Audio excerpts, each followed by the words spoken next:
Hello and greetings from Dallas, Texas.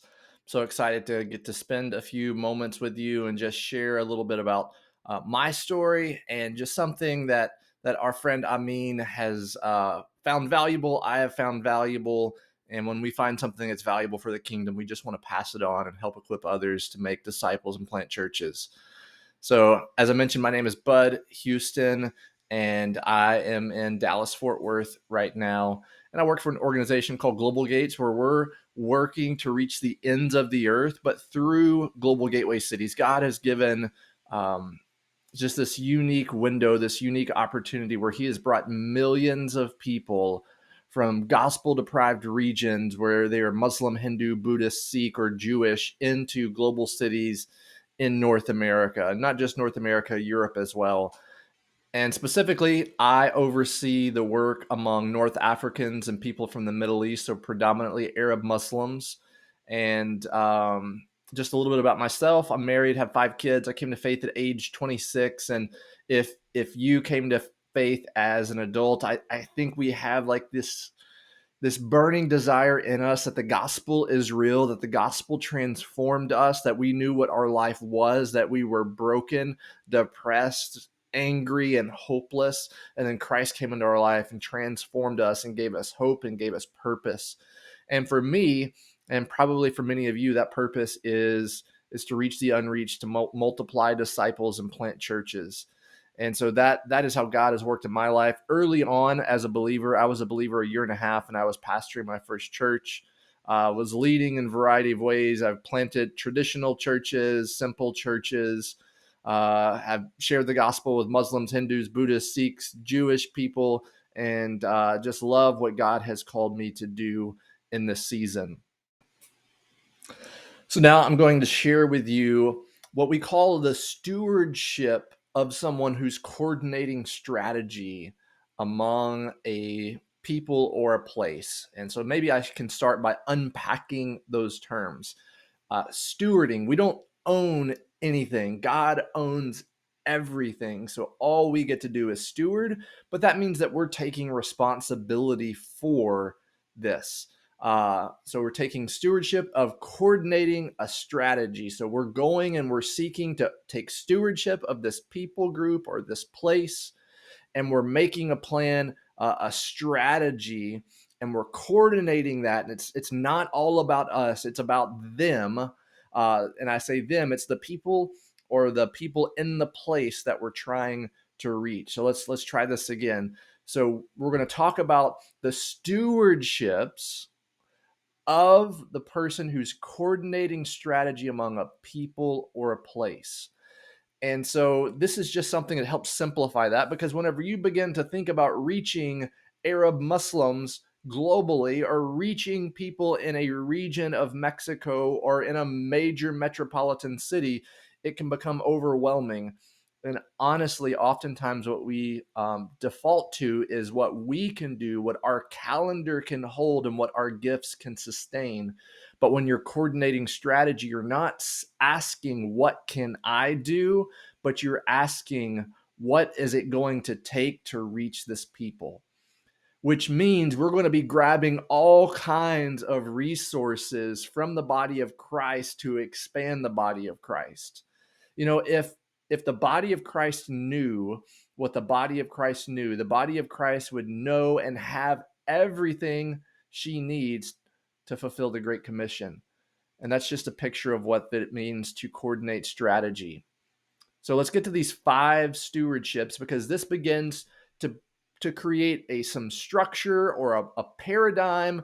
A friend of mine says it like this. He says, "Bud, these 5 stewardships are like coat hooks. I know where things go." So let's start with the first one. The first stewardship of a strategy coordinator is target. Target. Now, target is answering the question, what is a win? It's very, very imperative to define what a win is. What is your target?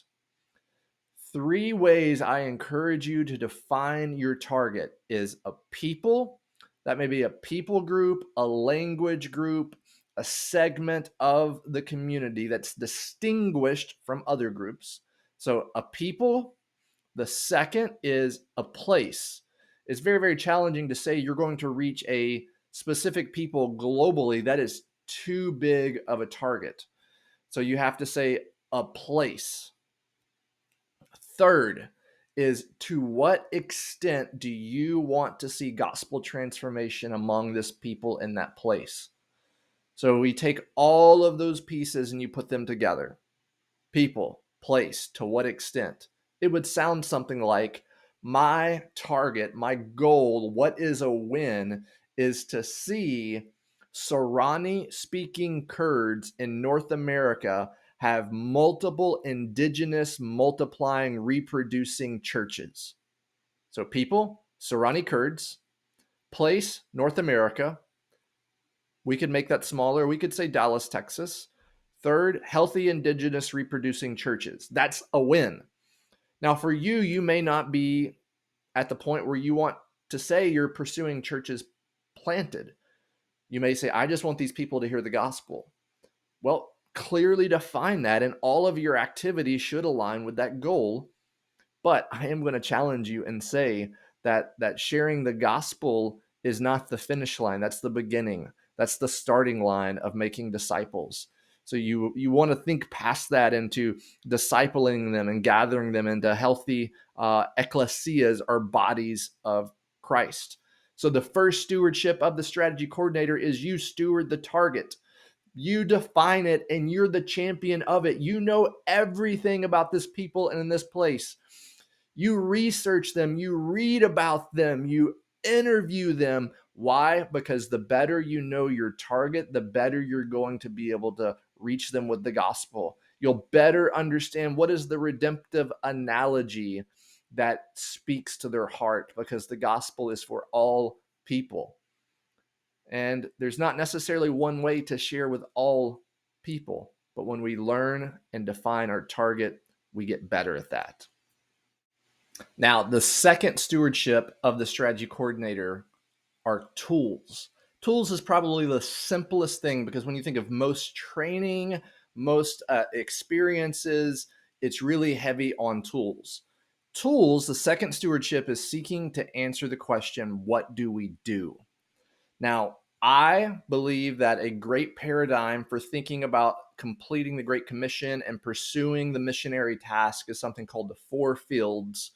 And the four fields is simply just an image, and I'll just put the image here to the right of entering into a lost field, a field with no seed. Casting seed would be sharing the gospel. As God begins to give an increase of that seed taking root, you begin to disciple new believers and you gather them together as church. And then the part there in the middle is leadership development, because developing leaders is how this process will continue.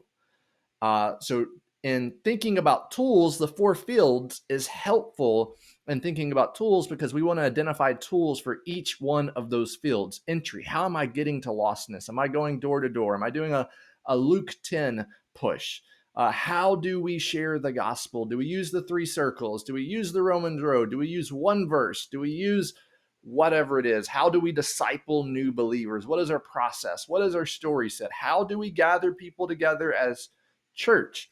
How do we measure church health? How do we raise up leaders? That is the stewardship of the strategy coordinator, or the person coordinating strategy for a target, is finding what are the best tools and always adapting, sometimes tweaking. But tools is just simply answering the question, what do we do? And the four fields provides a great placeholder to put your tools. That's your tool box. Some of you have a lot of tools, and you might need to take some tools out of your toolbox, because the people you're working with and partnering with, they may be confused because they're not as confident and competent in those tools. For a season, you may need to take some tools out of the toolbox. Some of you don't have tools for church planting or leadership development. You need to talk to others and say, hey, what tools do I need to put in my tool belt for this part of the missionary task? But simply put, Tools is answering the question, what do we do? That's an important stewardship for those coordinating strategy. Now, the third stewardship of the strategy coordinator is the teaming aspect. Teaming is a verb. So you may be thinking, well, what does that mean? Well, oftentimes when we think of our missionary team, it's a noun. It's something. Teaming is a verb. So if you remember, we're talking about, we're not asking what can we do, what can our team do, but we're saying, what is it going to take to reach this people? Then we want to mobilize hundreds and hundreds of people to engage them. And so teaming is the idea of collaboration. And there's going to be a helpful diagram I'm gonna show. It's just a group of concentric circles. And so I'm just going to walk through that. So in the most outward circle, that needs to be your largest group of people you're teaming with, but they're the least engaged. So that outer circle we call research, resource, and prayer. So those are the people that you're mobilizing to pray for your people, the people that are giving to support the work among your people, and the research that's helping you better engage them. Moving in, the next concentric circle is engagement. These types of people that you're teaming with are going to help you connect, serve, and engage your focused people. So this could be things like teaching English or whatever the trade language is. It could be helping resettle refugees. It could be food delivery. It could be sports ministry, things that are good things that perhaps you don't have time for because you know it is not the single thing that's going to reach your people. We want to have multiple inroads into our people group for gospel proclamation, and we're partnering, we're teaming with others. And the beautiful thing is they may not actually know that you are teaming with them, but that's okay because they are serving and ministering to your people and you want to collaborate with them, leverage what they're doing to get the gospel to them. That's the next concentric circle, is the gospel circle. So here, you begin to tighten the kind of the constraints of what it means to team in this context. For me, we have to make sure that there's gospel clarity. That means understanding the person and work of Jesus and articulating it in a way that's reproducible is really, really important. So if someone has an unbiblical or unorthodox view of salvation, we can't team in that way. But I can partner with Catholic Charities for refugee resettlement to reach my segment. So you see the difference now. We're getting more narrow. The group is getting smaller. And the idea with teaming is you're trying to answer the question, who can I trust? So who can I trust to pray, resource, and research? Who can I trust to engage my people? Who can I trust to share the gospel with my people? The next concentric circle is discipleship. And this gets a little bit smaller as well, because once you get in discipleship, you have to have an understanding of a little bit more than just the purity of the gospel. How are you going to define what baptism is? Who can baptize? Who can't baptize? Are they using a simple and reproducible pattern for discipleship? Are they using a discovery method versus a lecture model? Not saying one of those is right or wrong, but you have to determine what is best for your people, and you partner, you team with people in that sphere. And again, it's getting smaller. The most inner circle is what we call the apostolic team. This is the people that you are team with, or maybe not your team with, but you have a shared target. So if you remember target, people, place, extent, teaming with your apostolic team is going to have alignment on all three of those things. For the evangelism circle, may not have full alignment. For the discipleship, may not have full alignment. So we have these concentric circles that help us think about teaming. That is a stewardship of the strategy coordinator. Teaming is an important aspect. The fourth stewardship of the strategy coordinator is training. Training seeks to answer the question, how do we multiply? So if we started again with, hey, it's not about you, it's not about what you can do, It's not about your calendar, your schedule, your team. It's what is it going to take to reach these people? You begin to certainly realize that you have to multiply the number of workers. How we multiply workers is we cast vision and we train. So you have to have clarity on your tools before you can start to train, because you train what you do. You want to equip people in the skills, the competencies that you are doing because you believe that they were best practices. So a couple principles about training. Training, you need to have a training set. You need to know and know and know what you're training, and primarily your training tools. The tools you are training need to be simple and reproducing, not just reproducible, but you should know that, hey, these things are actually reproducing. I trained someone and they trained someone and they trained someone. So if we come back to the 4 fields that we talked about with tools, you want to have a training that covers all 5 parts of the 4 fields. You should have a tool to train for entry, which could be something like prayer walking. You need to have a tool to train for gospel, like your testimony and 3 circles. You need to have a tool to train for discipleship. You need to have a tool to train for church planting and leadership development. And again, we want them to be simple and reproducing. And if you've not seen them reproduce, have something that's reproducible. Engage, does it reproduce? Now, training, there's 2 different types of training. There is a bucket training. A bucket training is like what it sounds. You have a bucket and you just pour it all, and it's like a training event that you may have went to, and you can't really absorb all of it, right? A lot of it goes off. That's a bucket training. Those are important. The second type of training, which should follow up a bucket training or could be a replacement for, is what we call a drip training. And it's something where maybe you meet with a group of people every week for an hour or 2 hours, and you're slowly introducing content that would be, blasted out in a bucket training. A couple of other things to know about training. The purpose of training, yes, it is to train skills and competencies, but really the purpose of training is to find doers and to find leaders. You have to have a feedback loop for everyone that you train to know, one, are they doing what you train them to do? 2, are they reproducing the training? 3, are they getting stuck so then that you can assist them to get to the next step? View training as, yes, you're multiplying yourself, but really the secret sauce of training is finding emerging leaders and pouring gasoline on what God is stirring inside of them, encouraging and coaching and helping them problem solve. What I've found is you have to train a lot of people to find those leaders. So continue to train broadly. The 5th and last stewardship of those who coordinate strategy is tracking. Tracking may be one of the most unpopular topics whenever we start to roll out these 5 T's of stewardship of the strategy coordinator. But tracking is biblical. You think all the way back to Joshua going into the promised land. What did they do? They went and scouted things out.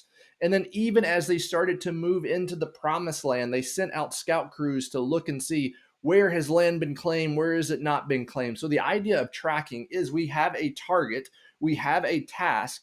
The question we're trying to answer is, how are we doing? How are we doing? So there's 2 different types of tracking. There's quantitative tracking, which means like numbers. How many times do we share the gospel? How many baptisms? How many churches? How many generations? And there's 2 types of quantitative tracking. One is controllable. The other is uncontrollable. And uncontrollable would be like salvation. Salvation belongs to our God. It doesn't belong to us, so we have no control over that. But if we want to see salvations, that probably means we need to share the gospel. Trackable and controllable, because it's me opening my mouth and sharing. So tracking, controllables and uncontrollables. And what we encourage people to do is only track 1 to 3 controllables and 1 to 3 uncontrollables at any given time. Now, those things you're tracking may change over time. If you're just getting started, you may need to track people's first names, time in prayer, days fasting. If you're seeing multiplying churches, you probably want to track something like generations of churches, number of elders, leadership training. But do you see how I'm only tracking a couple things because it's what I believe is going to get me and press me forward? If you have multiplying generations of churches and you're still tracking gospel shares, you're micromanaging. You're not seeing generational growth like that if they're not sharing the gospel. Let's focus on what is really important. And at that point, it's equipping and multiplying leaders, church health, and things like that. Think about this. Paul in Romans 15 talked about how he had preached the gospel from Jerusalem all the way to Illyricum. And he said, there's no more work to be done here. I'm headed to you in Rome, and you're going to help me get to Spain. We're tracking so we know when the task is finished and when we can move on to another people group. Now, we know that Paul didn't have, complete 100% saturation of the gospel. What he did had, he had regional leaders. He had raised up leaders, planted churches, done the missionary task, and he said, hey, I'm headed out. Tracking helps inform us when it's time to empower and equip and entrust the ministry to others so that we can move on and start a new work. So let's recap. We started with target. Target is saying what is a win? What is success? The second was tools. What do we do? Remember, we have the 4 fields to help us be like a toolbox for our different types of tools. Teaming is the people that you can trust, the people that you can count on to do different things. Pray, resource, give you connectivity, engagement, evangelism, disciple making in your apostolic team. Training is how do we multiply? How do we take our little team and make it bigger? How do we find emerging leaders? That is training. And then tracking is finally, how are we doing? Are we making progress? Is the task complete? Can we move on? And it also helps us begin to troubleshoot and find where we're stuck. And it helps, if you're getting coaching, tracking helps your coach see what's happening so that they can coach. Imagine being a football coach and not being able to see your players play and coach them. It doesn't make sense. Well, most likely, if you have a coach, your coach isn't in the field with you, but you are talking to them. Tracking gives that insight. A great tracking tool is a gen map. If you have the point that you have groups started, use gen maps to track. Everything I need to see as a coach, I can see on a gen map. All right, so I've went through each individual part. Now I just want to wrap it up. You're going to see this image and you're going to see some connectors. So you're going to see that the target is connecting to tracking, because if we define what is a win, we have to be able to measure when that is accomplished. And then, as I've already alluded to, as we're tracking and we start to see the progress going forward, we then know how our involvement should change or potentially end based off the progress toward the goal. The second connection is you see tools and training. What do we train? We train tools. How do we know what to train? What we've done and we know is reproducible and working. And then the center hub is teaming. All of this goes around teaming. Some of you are lone wolves. You're working alone. You don't have a team. I want to impress on you that these 5 things, if you take them and you build a master plan, a strategy with this, defining my target, what is a win, people, place, what extent, what tools am I going to use to get started, and then maybe every 6 months or so tweaking them, or maybe finding something else that's working if you're not seeing traction. Answering the question, I need a huge team. I need a lot of people engaging my people group. Training, you got to multiply yourself. And then tracking, ask the question how you're doing. You just continue to repeat that process and you get better and the team gets bigger and the point. Isn't that the point? Is your people hear the gospel, they come to faith, and they learn how to make disciples and plant churches. Thank you for what you're doing. I'm encouraged to hear reports of everything that's happening. Let's continue to labor for the kingdom until, like Paul, we can say there's no more work left in these regions, and we can move on and establish new beachheads and new areas among new peoples who've not yet heard the gospel.